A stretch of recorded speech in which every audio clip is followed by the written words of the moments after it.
Adisia One World Kalapatti. Premium villa plots with world-class amenities.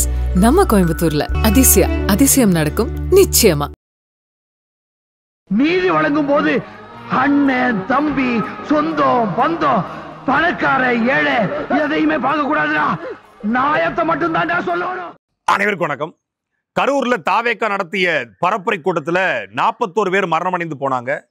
இந்த சம்பவம் இன்றைக்கு சென்னை மற்றும் மதுரை உயர்நீதிமன்றத்தில் விசாரணைக்கு வந்தது. சென்னை உயர்நீதிமன்றத்தில் ஒரு பொதுநல வழக்கும், மதுரை உயர்நீதிமன்ற கிளையில் 7 பொதுநல வழக்குகளும் போடப்பட்டிருக்கிறது. கடந்த ஒரு வார காலமாக இந்த 41 பேர் மரணம் குறித்து பல்வேறு கருத்துக்கள் பேசப்பட்டது. கூட்டத்துக்குள்ள எம்டியான ஆம்புலன்ஸ் உள்ள புகுந்ததுனால நெருக்கடி ஏற்பட்டுச்சு. கூட்டத்துக்குள்ள சில பேர் புகுந்து கத்திய வச்சு குத்துனாங்க.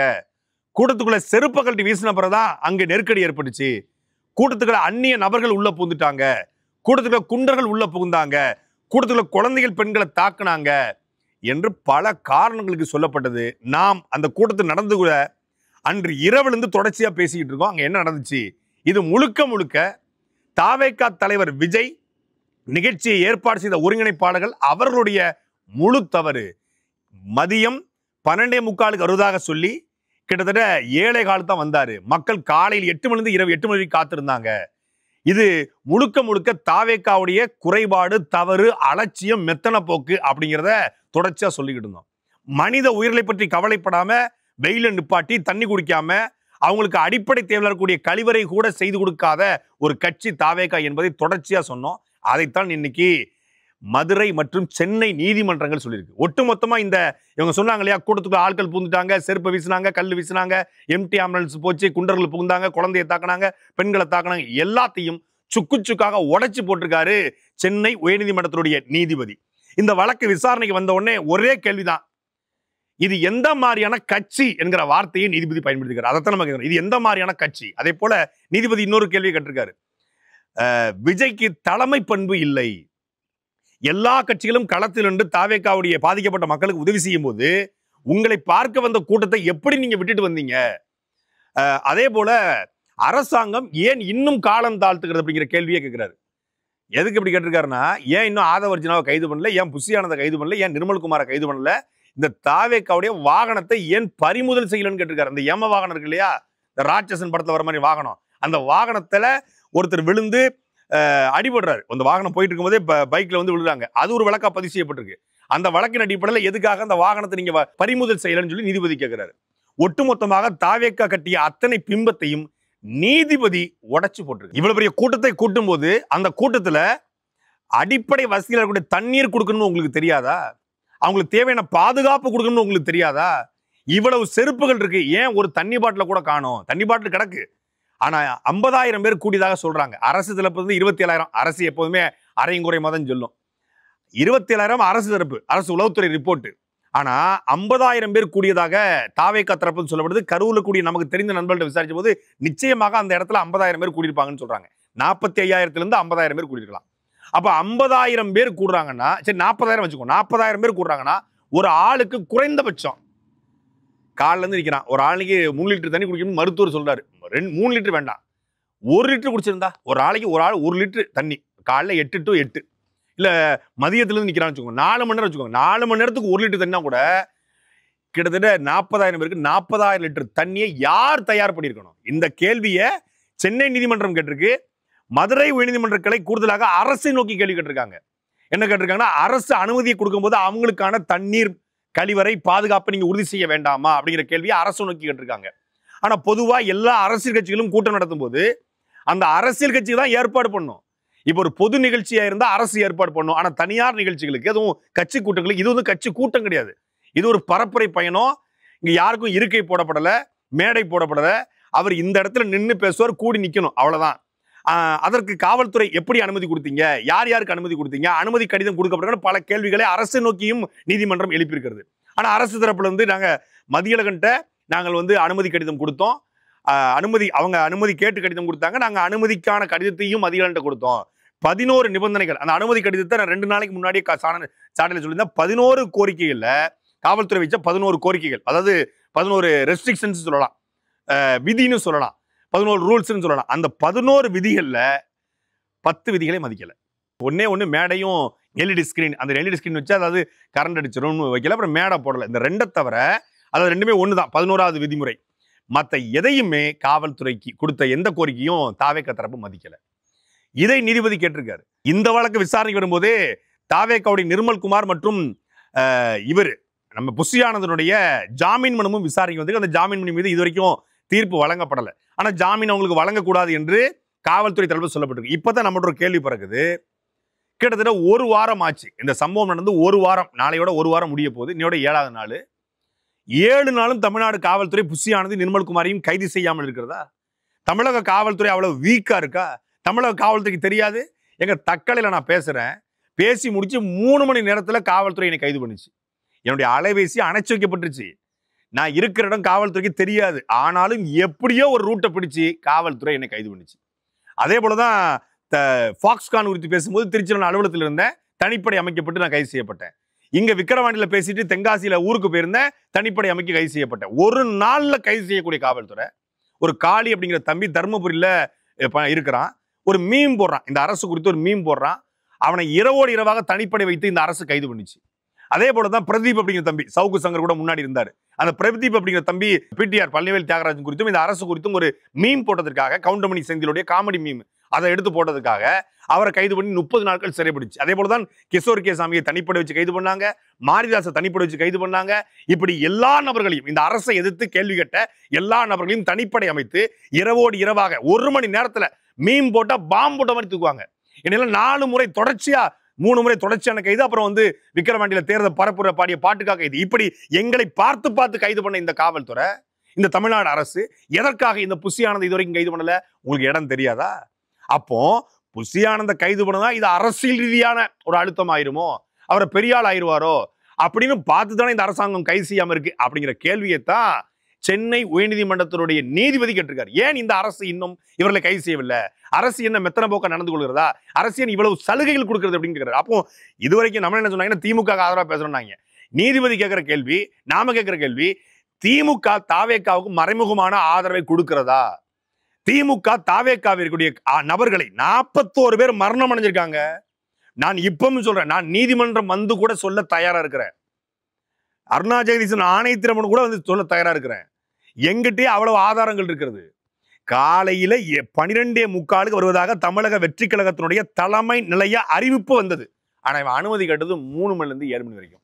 3 மணிலிருந்து 7 மணி வரைக்கும் காவல்துறை அனுமதி கேட்டுட்டு எதுக்கு 12:45 என்று போஸ்ட் போட வேண்டும்? இதுலதான் அந்த சதி தொடங்குது. நீங்க 3 மணினா 3 to 10 கேக்குறீங்க. அப்போ 3 to 10 உங்களுக்கு தெரிஞ்சிருச்சு. 3 to 10 எப்பனாலும் விஜய் வருவாருன்னு தெரிஞ்சிச்சு. அப்ப எதுக்கு 12:45 போஸ்ட் போட்டீங்க? கரூர் முழுக்க 12:45 வருவார்னு எல்லா ஊடகமும் சொன்னது. 12:45 வருவாருன்னு காலையில 8 மணில இருந்து மக்கள் நின்னானா நிக்கலையா? அப்ப அதுக்கு யாரு காரணம்?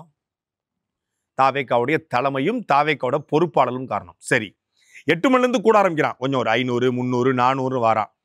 2:45 தான் அவர் நாமக்கலுக்கு வர்றாரு. ஆனா 8:45 நாமக்கல் எப்படி போட்டீங்க? 8:45 நாமக்கல் செய்தி போட்டது தவறா தவறு இல்லையா? அது சதியா சதி இல்லையா? 8:45 நீங்க நாமக்கல் செய்தி போட அவன் இரவுல இருந்து காத்திருந்தானே, அவனை பற்றி கவலைப்பட்டீங்களா?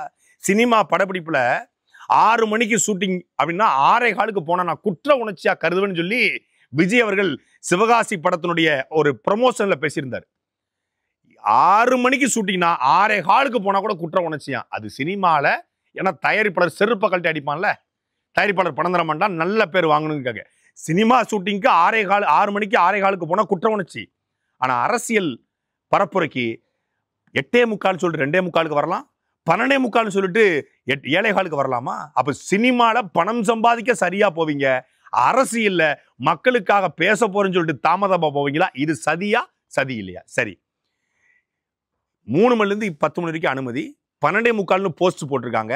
ஆனா இவரு தனி விமானத்தை வராரு. தனி விமானத்துக்கு 2 நாளைக்கோ 3 நாளைக்கு முன்னாடியே முன்பதிவு செய்யணும். எப்படி நம்ம வந்து ஒரு கமர்ஷியல் இருக்கக்கூடிய ஃப்ளைட்ல புக் பண்றோமோ அதே போலத்தான் தனி விமானத்துக்கும் நினைச்ச உடனே காலைல 7 மணிக்கு போனை போட்டு கிளம்ப முடியாது. ஏன்னா இவருடைய தனி விமானம் இவருடைய சொந்த விமானம் கிடையாது. அது ஒரு தனியார் நிறுவனத்துறை விமானம், மத்திய அரசுடைய விமானம் தான். மத்திய அரசுடைய அனுமதி பெற்று தான் இவர்கள் வந்து போக முடியும். அப்போ மத்திய அரசிடம் அனுமதி பெறுவதற்கு, அதாவது விமானத்துறை சார்ந்த அதிகாரிடம் அனுமதி பெறுவதற்கு 2 நாளைக்கு 24 ஹவர்ஸ்க்கு முன்னாடி சொல்லணும். அப்ப 8:45க்குன்னா இவங்க முன்னாடியே 8:45க்கு தான் சென்னையில கிளம்புறதுக்கு திட்டமிட்டு இருக்காங்க. ஆனா இங்க 8:45க்கு வருவதாக மக்களை ஏமாத்திருக்காங்க. இரவு 10 மணிக்கு திருச்சியில இருந்து, அதுவும் உடனடியாக ஏற்பாடு பண்ணிருக்க முடியாது, முன்னாடியே சொல்லிடணும். அப்ப இரவு 10 மணிக்கு தான் அங்க கிளம்புவார் அப்படிங்கிறத சொல்லிட்டாங்க. அதனாலதான் அந்த பிளைட்டை மிஸ் பண்ணிடக்கூடாதுன்னா அவசரமாக இவரு கரூர்ல அந்த இவ்வளவு பேர் செத்தது தெரிந்தும் தப்பிச்சு ஓடி போயிருக்காரு. இதை இப்பொழுது நீதிபதிகள் கேட்க ஆரம்பிச்சிருக்காங்க. நீதிபதி இதெல்லாம் தாண்டி இதை விசாரிக்க ஒரு சிறப்பு புலனாய்வு குழுவை, ஸ்பெஷல் டாஸ்க் ஃபோர்ஸ் பாங்கயா, சிறப்பு புலனாய்வு குழுவை நியமிச்சிருக்காங்க. இந்த சிறப்பு புலனாய்வு குழு அதிகாரியாக அஷ்ராக் கர்க் என்கிற நீதிபதி நியமிச்சிருக்காங்க. சமீபத்தில் கூட ஒரு சிறுவன் கடத்தல் வழக்குல துணிச்சலாக டிஜிபியை கைது பண்ண சொன்னார். யாரா இருந்தாலும் சரி தப்பு செஞ்சா கைது பண்ணுன்னு சொல்லக்கூடிய ஒரு, சொல்ல போனா தமிழ்நாட்டில் இருக்கக்கூடிய சில அதிகாரிகள்ல நேர்மையான அதிகாரி என்று பெயர் எடுத்தவர். அவர் இருந்த இடங்கள் எல்லாம் ஏதோ ஒன்று அழுத்தமா பதிவு பண்ணிட்டு வருவார் அஷ்ராக் கர்க். அப்படிப்பட்ட ஒரு அதிகாரியை தான் நீதிமன்றம் நியமிச்சிருக்கு. அதனால இந்த வழக்குல 100 விழுக்காடு உண்மையை வெளிக்கொண்டு வருவதற்கான எல்லா வேலையும் பண்ணுவாரு. ஆம்ஸ்ட்ராங் வழக்குல கூட ஆரம்பத்தில் அவர் இருந்தாரு. அதுக்கு பிறகு அவர் மாற்றப்பட்டு வடக்கு மண்டல ஐஜியாக நியமிக்கப்பட்டார். அப்படிப்பட்ட அஷ்ராக் கர்க் ஐஜி அஷ்ராக் கர்க்கை நியமிச்சிருக்காங்க. அது உண்மையிலே பாராட்டுக்குரியது, வரவேற்கத்தக்கது. நீதிமன்றம் சொன்னதன் அடிப்படையில் அஷ்ராக் கர்க் விசாரிக்க ஆரம்பிச்சா உண்மையை விசாரிக்கட்டும். நமக்கு தாவேக்காக சார்பாகவோ இல்ல திமுக சார்பாகவோ இல்ல திமுக எதிராகவோ இல்ல தாவேக்காக எதிராக உண்மை 41 மரணத்திற்கு என்ன காரணம், யார் காரணங்கிறதே வேண்டாம், என்ன காரணம், எதனால் இறந்தார்கள் என்பது தெரிய வேண்டும். அதாவது பொய் வேகமா ஓடும், உண்மை நொண்டும். ஆனா பொய் ஒரு நாள் படுத்துரும், உண்மைதான் ஜெயிக்கும். எப்படி இந்த முயலாம கதை மாதிரி தான், வேகமா ஓடலாம், ஆனா இறுதியில யார் வெல்ல போறான்னு முக்கியம், உண்மைதான் வெல்லும். ஒரு வார காலமாக இவர்கள் உருவாக்கி கொண்டிருந்த கான்ஸ்பிரசி தியரி, இந்த சதி கோட்பாடு, இதை தாவேக்காவுடைய தவறுகளை சுட்டி காட்டினாலே திமுக கிட்ட பணம் வாங்கிட்டான், பெட்டி வாங்கிட்டான் என்று பேசுவதும், கரூர்ல அன்றைய இரவு தமிழ்நாடு முதலமைச்சர் ஸ்டாலின் அவர்கள் போகல அப்படின்னா மிகப்பெரிய சட்டம் ஒழுங்கு சீர்கேடு ஏற்பட்டிருக்கும் அப்படிங்கிறது எனக்கு தெரிந்த கரூர்ல இருக்கக்கூடிய நாம் தமிழர் கட்சியை சார்ந்தவர்கள் சொன்ன செய்தி. முதலமைச்சர் போகல, அமைச்சர்கள் போகல அப்படின்னா 41 பேர் இறந்திருக்காங்க. உள்ள 41 குடும்பம் நிக்குது. ஒரே ஊரை சார்ந்த 5 நபர்கள், தேவேந்திர குல வேளாளர் சமூகத்தை சார்ந்த 5 நபர்கள் ஒரே ஊர்ல மரணம். அந்த ஒட்டுமொத்த ஊர் நிக்குது. இப்படி பல ஊர்கள் நிக்குது, ஊரா நிக்குது. 5000 பேர் நிக்கிறாங்க. அதாவது தாவேக்கா தரப்பு போயிருச்சு, தாவேக்கா பொறுப்பாளர் போயிட்டாங்க, மக்கள் பொதுமக்கள் 5000 பேர் நிக்கிறான். அந்த 5000 பேர் சென்சிட்டிவா நிக்கிறான். விஜய் போயிட்டாரு, கட்சிக்காரன் போயிட்டான், கோபத்து நிக்கிறான், எப்படி மரணம் நிகழ்ந்துச்சுன்னு தெரியல. அந்த நேரத்துல எது வேணா நடக்கலாம். ஒரு கவின் இறந்து போயிட்டாரு, ஒட்டுமொத்த குடும்பமும் ஊரும் சென்சிட்டிவா நிக்குது, ஒட்டுமொத்த தலைவர்கள் அங்க போறாங்க. ஏன், ஏதாவது நடந்துடக்கூடாதுன்னு. அஜித்குமாரோடைய மரணம் நிகழ்து, ஏதாவது சென்சிட்டிவ் ஆயிடக்கூடாதுன்னு சொல்லி எல்லா கட்சிகளும் போறாங்க, ஊடகங்கள் போகுது. ஏன்னா வேற ஏதாவது அசம்பாவிதம் நிகழ்ந்துடக்கூடாது, ஒரு கோபத்துல ஒரு கடையடிச்சு உடைச்சிடக்கூடாது. அதே போலத்தான் கரூர்ல 5000 பேர் திரண்டாங்க இரவு முழுக்க. முதலமைச்சர் போறாரு, அமைச்சர்கள் போறாங்க, காவல்துறை உள்ள போகுது. அப்புறம் கொஞ்சம் கொஞ்சமாக காவல்துறை குவிக்கப்படுது, அது சரி செய்யப்படுது. இரவோடு இரவாக போஸ்ட்மார்ட்டம் பண்ணி உடம்பை கொடுத்து அவங்களை அனுப்பும் பொழுது அந்த பதட்டம் தணிக்கப்படுது. இல்லைன்னா கரூருக்குள்ள 5000 பேர் புகுந்து அடிக்க ஆரம்பிச்சா கரூர்ல ஒரு கடம் மிஞ்சாது. அவன் தவறான நோக்கம் இல்லை, எதுக்கு இறந்தான்னு தெரியலையே. இப்போ கள்ளச்சாராயம் குடிச்சிருந்தான், அவன் சாராயம் குடிச்சான், படுத்தான், செத்துட்டான். அஜித்குமாரை கைது பண்ணிட்டு போனது தெரியும், அடிச்சது தெரியும், கொஞ்சமா வெளியே வருது. அதுலயும் கலவரம் செய்வதற்கான வாய்ப்புகள் இருந்தது. ஏன்னா கோபத்தில் இருக்கான், காவல்துறை கொண்டு போய் கொண்டு பிடிச்சி அப்படிங்கிற கோபத்தில் இருக்கிறான்.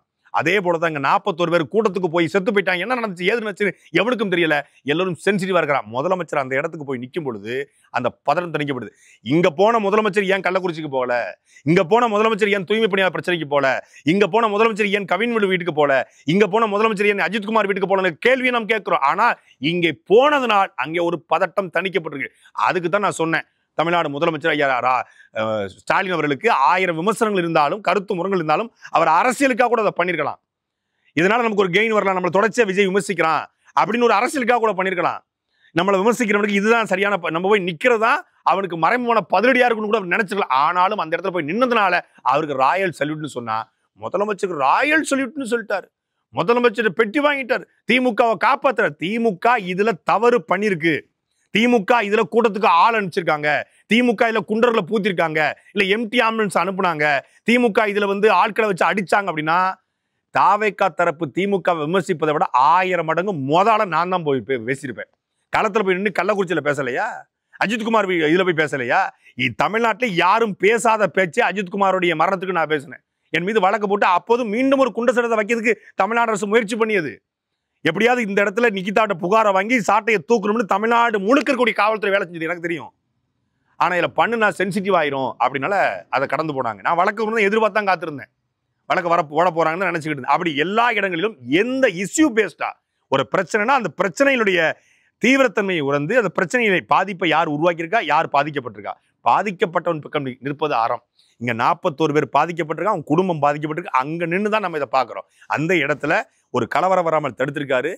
விமர்சனங்களை தாண்டி முதலமைச்சர் வந்திருக்காரு, அமைச்சர்கள் போயிருக்காங்க. அதை நம்ம அந்த இடத்துல பேசுறோம். உடனே திமுக சார்புனா இப்ப நான் திமுக சார்பு திமுக பெட்டி வாங்கிட்டேன்னு சொன்னேன். எவனாவது ஒருத்தன் நீதிபதியை சொல்லுங்க பார்ப்போம். நீதிபதி மனிதத்தன்மை இல்ல, தலைமை பண்பு இல்ல விஜய்க்கு, அது ஒரு கட்சியே இல்ல. இது என்ன மாதிரியான கட்சி, என்ன மாதிரி மனநிலை கொண்ட கட்சி, இது ஒரு கலவரம் நிகழ்ந்தது போல இருக்கிறதுங்கிற கேள்வியை நீதிபதி கேட்கிறாரா? நீதிபதி பத்தி பேசுங்க பார்ப்போம். நீதிபதி பத்தியும் பேசுறான், பதிவு போட்டிருக்கான். உயர்நீதிமன்ற நீதிபதி சார்பற்றவர் என்கிற அந்த புரிதல் கூட இல்லாம, அடிப்படை அறிவு இல்லாம நீதிபதியை பேசினா கண்டெம்ட் ஆஃப் த கோர்ட் வந்துடும், நீதிபதியை பேசினா அது வழக்கா கூட ஆயிருங்கிற அடிப்படை புரிதல் இல்லாம நீதிபதியை பத்தி கெட்ட கெட்ட வார்த்தையில அதுக்குள்ள பேச ஆரம்பிச்சான் தாவேக்காரன். இப்படிப்பட்ட கூட்டத்தை தான் விஜய் உருவாக்கி வச்சிருக்காரு. அதனால தான் இந்த 41 பேருடைய மரணம். ஒரு வாரம் என்னென்ன சொன்னாங்க, நேற்று 3 காணொளிகள் வெளிவந்தது. செருப்பு வீசிய பிறகுதான் இங்கே கலவரம் நிகழ்ந்தது. செருப்பை யாரோ ஒருவர் விஜயை குறிவித்து வீசினார் என்று சொன்னாங்க. நம்ம முதல் நாள் சொல்றோம், இது விஜய் பேசிக்கிட்டு இருக்கும்போது மயங்கி விழுந்துட்டாங்க. மயங்கி விழுந்தவர்களை காப்பாற்றுவதற்காகவும் பேச்சை நிறுத்த சொல்லி இந்த கூட்டத்தை கொஞ்சம் சரி பண்ண சொல்வதற்காக விஜயனுடைய கவனத்தை திருப்பி இல்ல விஜயனுடைய உதவியாளருடைய கவனத்தை திருப்புவதற்காகத்தான் செருப்பு வீசப்பட்டது. இது விஜயின் மீது வீசப்பட்ட செருப்பு அல்ல, கவனத்தை ஈர்ப்பதற்காக எதையாவது ஒன்று தூக்கி போட்டு அட்டென்ஷன் இருக்காங்க. செருப்பு மட்டுமல்ல, துண்டை வீசியிருக்கிறான், சட்டையை கழட்டி வீசியிருக்கிறான், தண்ணி பாட்டை தூக்கி வீசியிருக்கிறான், தண்ணி எம்டி கேன தூக்கி வீசியிருக்கிறான். அப்படித்தான் செருப்பையும் வீசியிருக்கிறான். செருப்பு வீசினா பிறகுதான் கலவரம், செருப்பு வீசின பிறகுதான் கலவரம், செருப்பு வீசினாங்க என்று பேசினா நேற்று காணொலியோடு ஆதாரம் வெளிவந்திருக்கிறது. அங்கே 4-5 பேர் 10 பேர் மயங்கி விழுறாங்க. தலையில அடிச்சிடான், ஒருத்தன் தலையில அடிக்கிறான். டேய் பேச்சை நிறுத்துறாங்கிறான். அவன் பார்க்க விஜயின் பேச்சு தான், அவன் விஜய் ரசிகனா தான் இருக்க வாய்ப்பு இருக்கிறது. அவன் சொல்றான், டேய் பேச்சை நிறுத்துறா, இங்க 10 பேர் செத்துட்டாங்கடா, பேச்சை நிறுத்துறா அப்படின்னு சொல்லிட்டு அவருக்கு பக்கத்துல இருந்த ஒருத்தன் தான் செருப்பை தூக்கி வெறிறான். அப்ப செருப்பை தூக்கி எரிந்ததுனால் இந்த 41 பேர் இறந்து போயிட்டாங்க. அதனால தான் பிரச்சனை வந்துச்சு, கலவரம் பூந்துச்சு. செருப்பை தூக்கி இறங்கிஞ்ச பிறகு அதுக்குள்ள வேற அந்நிய நபர்கள் பூந்தாங்கன்னு சொன்னாலே அது அத்தனையும் போய் செருப்பை விஜயின் மீது வீசல, விஜயின் கவனத்தை திருப்புவதற்காக. அதாவது கவனத்தை திருப்புறதுன்னா இந்த 10 பேர் மயங்கி விழுந்துட்டாங்க, இந்த பக்கம் பாருங்க, ஏதாவது உதவி பண்ணுங்க, தண்ணி கொடுங்க, ஆம்புலன்ஸை கூப்பிடுங்க என்று அட்டென்ஷன் கிரியேட் பண்றதுக்காக தான் செருப்பு வீசப்படுகிறது என்பது இப்போது ஒட்டுமொத்த ஊடகத்திலையும் வெளிவந்துருச்சு. இப்ப என்ன சொல்ல போறீங்க?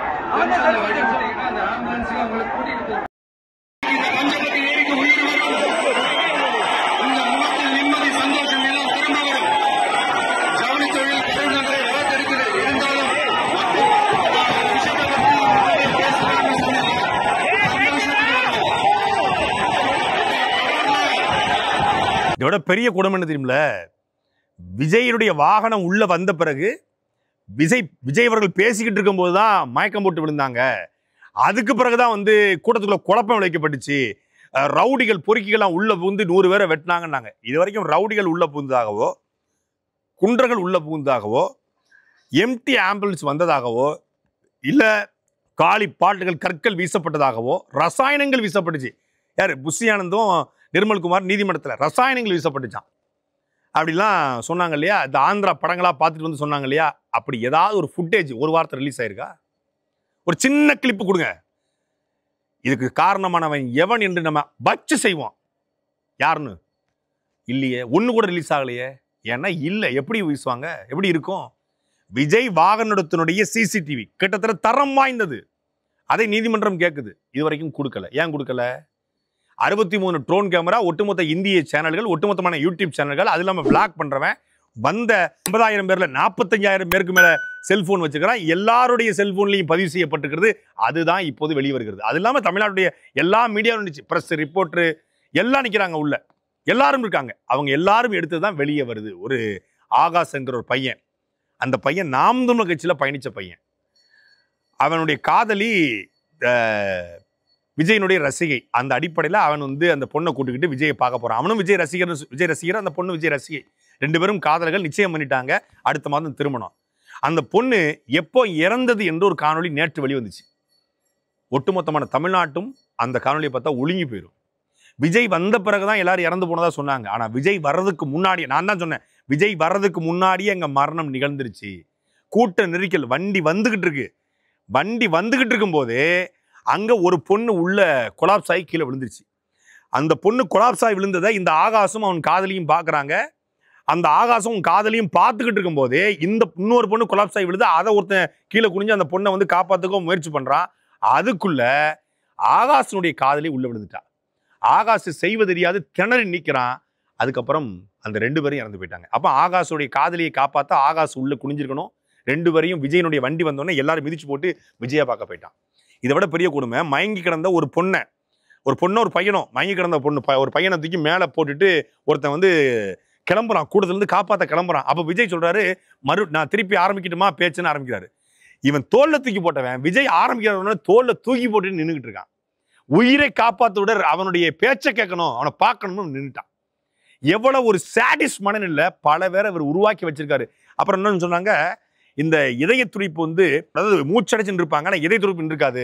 1 மணி நேரத்தில் நீங்க மருத்துவமனை கொண்டு போயிருந்தா காப்பாற்றிருக்கலாம், இது பண்ணி சிபிஆர் பண்ணியிருந்தா காப்பாற்றிருக்கலாம் அப்படின்னு சொன்னாங்க. அதை நெஞ்சை அமுக்கி அவர்கள் ஆக்சிஜன் கொடுத்து, இல்லை வாய் வழியாக ஆக்சிஜன் கொடுத்து காப்பாற்றுகிற முறை. மெர்சல் படத்துல காப்பாற்றுவார் இல்லையா, விஜய் காப்பாற்றுவார, அது மாதிரி அது பண்ணல. அது பண்ணியிருந்தா பல பேரை காப்பாத்துறாங்கிற குற்றச்சாட்டு வைக்கப்பட்டுச்சு. அது ஒரு கான்ஸ்பிரசி தியரி. இப்ப என்னன்னு பார்த்தா காணொலி வெளிவந்திருக்கிறது, கூட்டத்துக்குள்ளேயே கொஞ்சம் இடத்தை விட்டு பல பேர் அங்க நெஞ்சை அமைக்கிக்கிட்டு இருக்கான். அவனுக்கு ஏதாவது சுவாசம் கொடுக்க முயற்சி பண்றாங்க. அப்ப எல்லா முயற்சிகளையும் அந்த கூட்டத்துல இருந்த தாவேக்கா தொண்டர்களே முயற்சி பண்ணியிருக்காங்க. இது எல்லாமே தோல்வியடைஞ்சு. ஏன்னா கட்டுக்கடங்காத, கட்டுப்பாடற்ற ஒரு கூட்டம் இருந்ததுனால இது நடந்திருக்கிறது. 10 பேர் கண்ணுக்கு முன்னாடி செத்துக்கிட்டு இருக்காங்க. தண்ணி பாட்டில் வருது, செருப்பு வருது, துண்டு வருது, எல்லாம் வருது. அதை பத்தி கவலையே படல. விஜய்க்கு பார்வை இல்லையா, இல்ல கூட வந்தவங்க யாருமே சொல்லலையா, இன்னும் முழு வெளிச்சம், ஃபுல் ஃபோக்கஸ் இருக்கு. ஒரு கூட்டத்துக்குள்ள ஒரு சின்ன சலசலப்பு தெரியுதுன்னா கூட அது என்னன்னு கண்டுபிடிச்சிடலாம். இன்னொன்று பேசிக்கிட்டு இருக்க ஒருத்தருக்கு ஒரு கூட்டத்துல சின்ன டிஸ்டர்பன்ஸ் வந்தா பேச்சு வராது. இப்போ நானும் பேசிட்டு இருக்கும்போது யாராவது குசு குசுன்னு பேசிக்கிட்டு இருந்தாலோ, இல்லை சின்னதா ஒரு சத்தம் போட்டாலோ, இப்படி எந்திரிச்சு குறுக்க மறுக்க போயிட்டு இருந்தாலோ, அங்கே தண்ணி பாட்டில் ஸ்நாக்ஸ் கொடுத்தா நமக்கு பேச்சு டிஸ்டர்ப் ஆயிரும். அதே போல நான் சீமானவங்க பேசிட்டு இருக்கும்போது ஏதாவது பேசிக்கிட்டு இருந்தா டிஸ்டர்ப் ஆயிரும் பேச்சு. ஆனா இங்க இவரு முழுக்க டிஸ்டர்பன்ஸ் அதுல ஒரு பேசிட்டு இருக்காரு. என்ன மனநிலை பேசுறாருன்னு தெரியல. அதைத்தான் கேட்கறாங்க, இது எந்த மாதிரியான கட்சிங்கிற கேள்வியை நீதிபதி கேட்டிருக்காங்க. தலைவர் விஜயினுடைய அந்த தேர்தல் பரப்புரையை பார்க்கின்றோம். எனவே யாரும் பயப்பட வேண்டாம் என்று 2 முறை 2 பேரும் தங்களுடைய குடும்பத்தார்களிடம் சொல்லிவிட்டு இந்த கூட்டத்திலே நின்றிருக்கின்றார்கள்.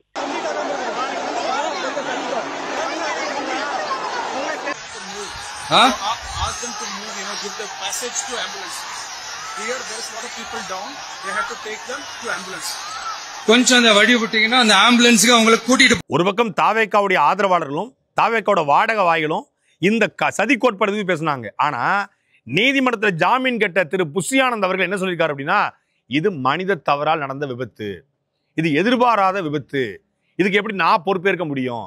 கூட்டத்தை நடத்தினது மதிலகம் தானே, கூட்டத்தின் ஏற்பாளரானது, அவர் தான் கைது செய்யப்பட்டார்ல, அப்புறம் எதுக்கேசமா என்னைய கைது பண்றீங்க, கைது பண்ண பாக்குறீங்க? அதாவது தவறு நடந்துருச்சு, இது ஏதோ ஒரு வேலை நடந்துருச்சு அப்படின்னு சொல்வதை தவிர்த்துட்டு, வருத்தம் தெரிவிக்கிறதை தவிர்த்துட்டு, இது சதி கோட்பாடுன்னு உருட்டிக்கிட்டு இருந்தவங்க என்னென்னமோ சொன்னாங்க. ஆனா புஷியானது நீதிமன்றத்துல இது முழுக்க முழுக்க விபத்து, இது மதியழகன் தான் கூட்டத்தின் ஏற்பாட்டாளர்னு சொல்லி அவர் மேல பாலை தூக்கி போட்டு, அந்த புள்ள பூச்சி மேல தூக்கி போட்டுட்டு இவர் எஸ்கேப் ஆயிருக்காரு. ஒரு தத்துவமற்ற கூட்டம், ஒரு தலைமை பண்பற்ற கூட்டம், ஒரு கொள்கையற்ற கூட்டம் பிரச்சனைன்னு வந்தா அவன் கட்சிக்காரனை கபலீகரம் செஞ்சிரும் அப்படிங்கிறதுக்கு ஒரு சிறந்த எடுத்துக்காட்டு. ஒரு பையன் ரோகிணி தேட்டர்னு நினைக்கிறேன், ஒரு திமுகவை சார்ந்த யூடியூபர்ஸ்ட அவங்களும் வம்புழுக்கிறாங்க, இவனும் வம்புழுக்கிறான், 2 பேருக்கும் வாக்குவாதமா மாறுது. அந்த வாக்குவாதத்தில் அவன் வந்து நல்ல ஆத்தாளப்பனுக்கு பிறந்திருந்தா என்னை கைது பண்ணி பாருங்கடா அப்படின்னு அவன் சவால் விடுறான். இந்த சவால் விட்டதை வந்து இவங்க புகார் கொடுக்குறாங்க. புகார் கொடுத்த உடனே வழக்கு பதிவு செய்யப்படுது. அந்த பையன் கைது செய்யப்படுறான். கைது செய்யப்பட்ட பையனுக்கும் எங்களுக்கும் எந்த சம்பந்தமே இல்லைன்னு சொல்லி தாவேகா தரப்பு சொல்லுது.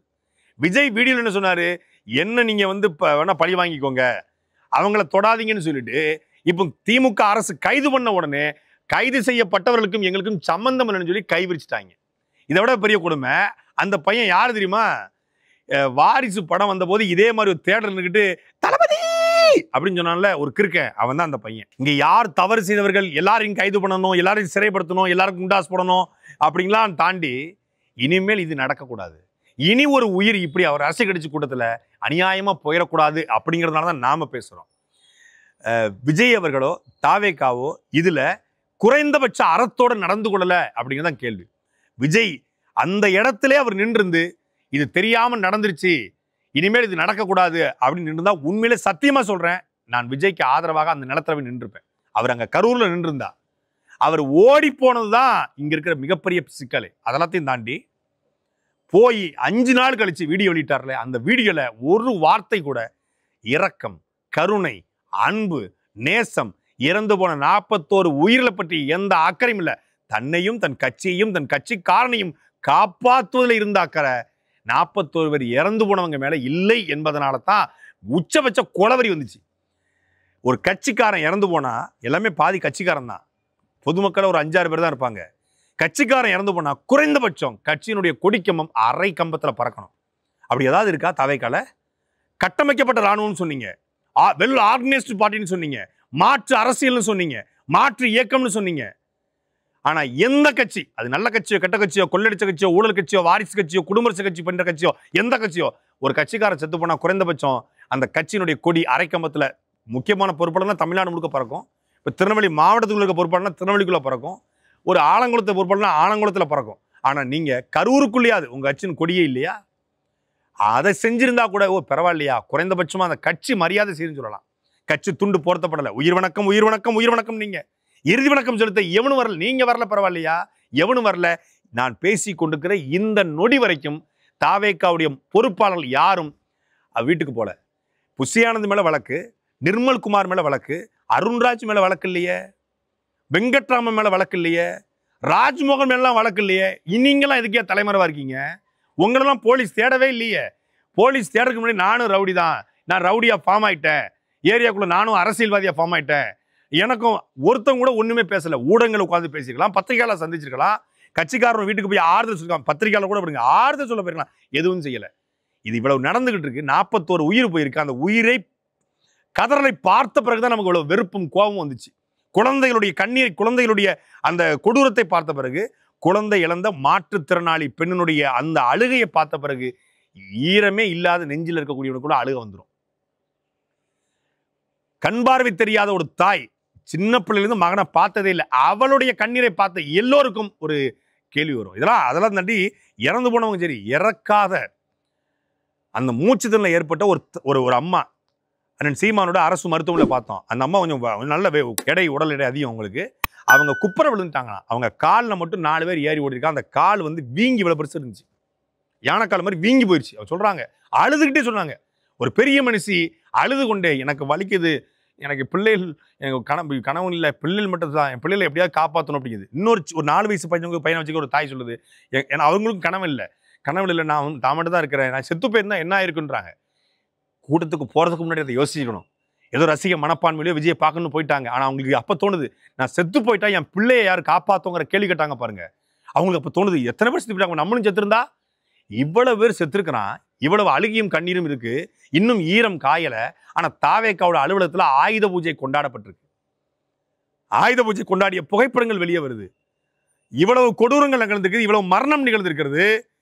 அவன் கட்சியினுடைய ரசிகன் என்ன தெரியுமா பண்ணிக்கிட்டு இருக்கான்? விஜய் பேசிய வீடியோல விஜய் போட்டிருந்த சட்டை எங்க கிடைக்குன்னு கேட்கறாங்க.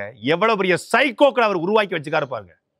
விஜயனுடைய சட்டை என்ன விலைன்னு கேட்கறான். ஒருத்தன் 10,000 எடுத்து போடுறான், $89 ரொம்ப காஸ்ட்லியா இருக்குன்னு போடுறான். தளபதிக்கு இந்த சட்டை அழகா இருக்குன்னு போடுறான். அவர் பாட்டிலுக்கு 10 ரூபான்னு பாடின பாட்டை இன்ஸ்டாகிராம்ல ட்ரெண்ட் பண்ணிட்டு உட்காந்துருக்கான். அந்த கத்தி படத்தை வர பாட்டு இருக்கு இல்லையா, அந்த பாட்டோட போட்டு அதை போட்டு ட்ரெண்ட் பண்ணிட்டு இருக்கான். இவ்வளவு நடந்துகிட்டு இருக்குது. குஷி படத்துடைய ரீரிலீஸுக்கு அந்த திரைப்படத்துல ஆடிக்கொண்டிருக்கிறான். எவ்வளவு குளறுபடியான மக்களை உருவாக்கி வச்சிருக்காரு, மனிதநேயமற்றவர்களை உருவாக்கி வச்சிருக்காரு. அதெல்லாத்தையும் தாண்டி ஒருத்தன் கேட்கறான், அவர் என்ன அவங்க அப்பா அம்மாவா இறந்து போயிட்டாங்க, அவங்க அண்ணன் தம்பியா இறந்து போயிட்டாங்க, அவர் வீட்டுல ஆயுத பூஜை கொண்டாடாம இருக்கிறதுக்கு அவங்க வீட்டுல இறந்து அவர் பண்ணா பரவாயில்ல. அப்ப 41 பேர் என் குடும்பம்னு சொன்னது, தாவேக்கால கூட ஒவ்வொருவரும் என் குடும்பம்னு சொன்னது, நான் உங்களுடைய எனக்கு வயசுக்கு மூத்திருந்தா தம்பி, வயசுக்கு பெரியவங்களா இருந்தா நான் வந்து அண்ணன், உங்க வீட்டு என்னை விஜய்மா விஜய் தளபதி அப்படின்னு கூப்பிடுறீங்க, உங்க வீட்டுல கூட எல்லா பிள்ளைகளும் நான் தான் தாய் மாமன்னு சொன்னீங்களே. நீங்கள் தாய்மாமன் சீர் செய்ய வேண்டிய 2 கர்ப்பிணி பெண்கள், நீங்கள் வளகாப்பு செய்ய வேண்டிய 2 கர்ப்பிணி பெண்கள் குழந்தையோடு வயிற்றுல குழந்தையோடு செத்து போனாங்களே. நீங்கள் தாய்மாமனா இருக்க வேண்டிய 9 குழந்தைகள் இறந்து போயிட்டாங்களே. அவங்களுக்கெல்லாம் நீங்க என்ன செய்ய போறீங்க? 20 லட்ச ரூபா செக்க தூக்கிட்டு போறீங்க அதானே? இந்த நீதிமன்றத்துடைய கெடுபிடி முடிஞ்ச பிறகு, காவல்துறையின் கெடுபிடி முடிஞ்ச பிறகு, உங்கள் ஆதவர்ஜுனாவுக்கும் உங்களுடைய புஷி ஆனந்துக்கும் உங்களுக்கு நிர்மல்குமாருக்கும் பெயில் வந்த பிறகு, முன்ஜாமீன் கிடைச்ச பிறகு அந்த 20 லட்ச ரூபா செக்க ஆட்டிக்கிட்டு நீங்க போறீங்க. என்னங்க பணம்? நான் பார்க்காத பணமா? இறந்து போனா 20 லட்சம் அதானே? சாட்டை எடுத்து நாட்டை திருத்து, இளம் தலைமுறை தானே நீ வழி